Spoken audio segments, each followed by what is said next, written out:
Saya Sofi Syarif masih bersama Samuel Panggarapan, Dirjen Aplikasi Informatika Kemenkominfo dan juga Misbakun, anggota Komisi 11 DPR. Saya ke Pak Misbakun dulu untuk melanjutkan pertanyaan saya yang tadi.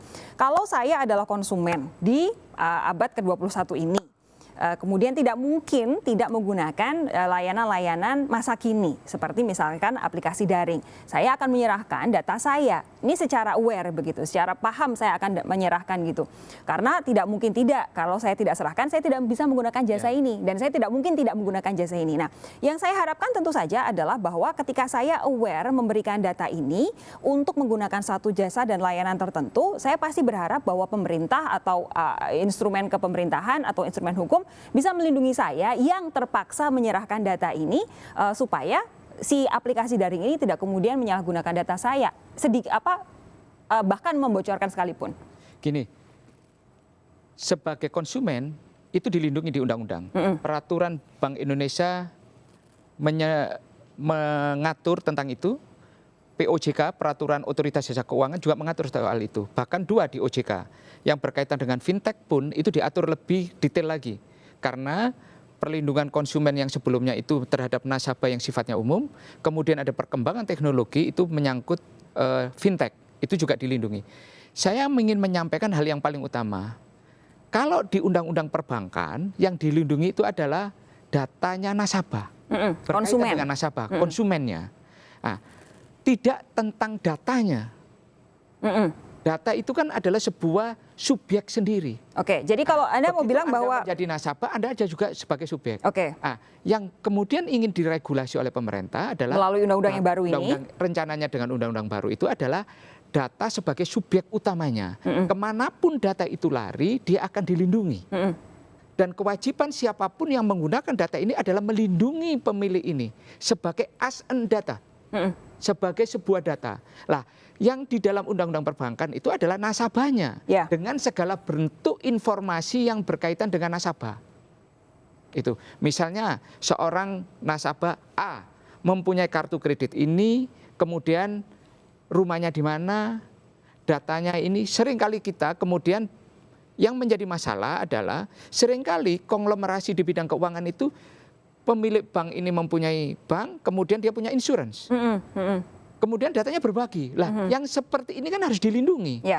Sama tadi kalau kemudian kita tiba-tiba saya kepingin menggunakan ojek daring atau apapun yang bersifat aplikasi online. Tiba-tiba harus memasukkan nama, memasukkan nomor telepon, alamat, kemudian tiba-tiba pembayaran Anda menggunakan apa? Lah, yang seperti ini datanya harus seperti apa dijaganya?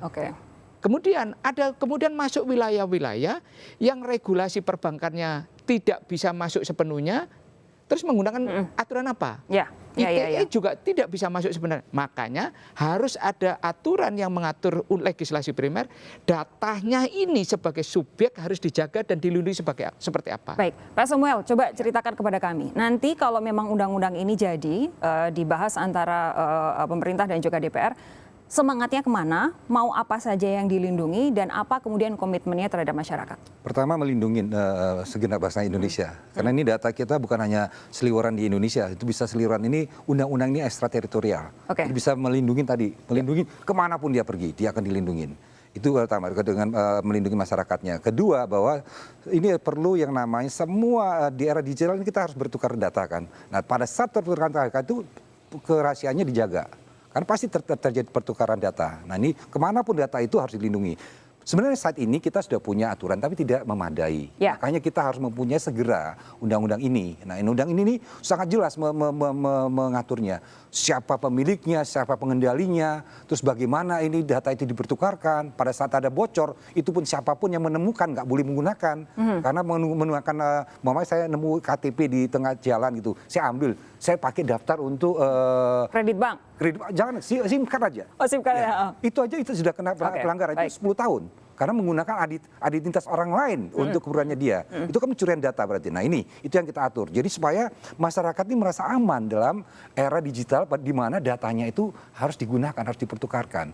Ini contohnya kita sakit di rumah sakit. Ya, rumah sakit kita pergi ke dokter, kita kasihnya ke dokternya ke dokter umum mamanya. Kita kasih semua datanya. Tapi ternyata kita harus dihandle oleh dokter spesialis. Dan itu harusnya dalam keadaan yang emergency.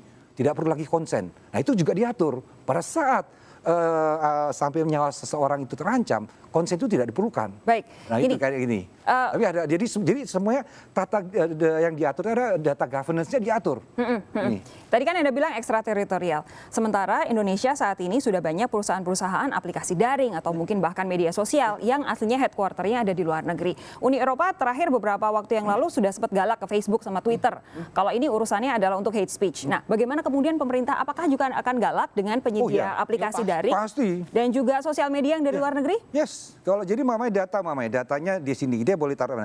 Begitu data ini harus ditransferkan, kita harus tahu di mana data itu ditransferkan. Okay. Apakah ada perlindungan yang sama ataupun sebanding lah dengan aturan kita. Contoh, sekarang pemilik dan pemegang saham, siapa pemilik aplikasi online yang berbasis di Indonesia ternyata pemegang sahamnya asing. Asing, oke, baik. Mau tidak mau, mereka kan mempunyai pengaruh juga dan mempunyai akses terhadap bagaimana terhadap data yang ada di sana. Karena apa? Valuasi pasar mereka itu terhadap data yang mereka miliki. Saya waktunya sudah habis untuk pembicaraan ini, tapi 1 menit, kapan rencananya ini semua akan selesai?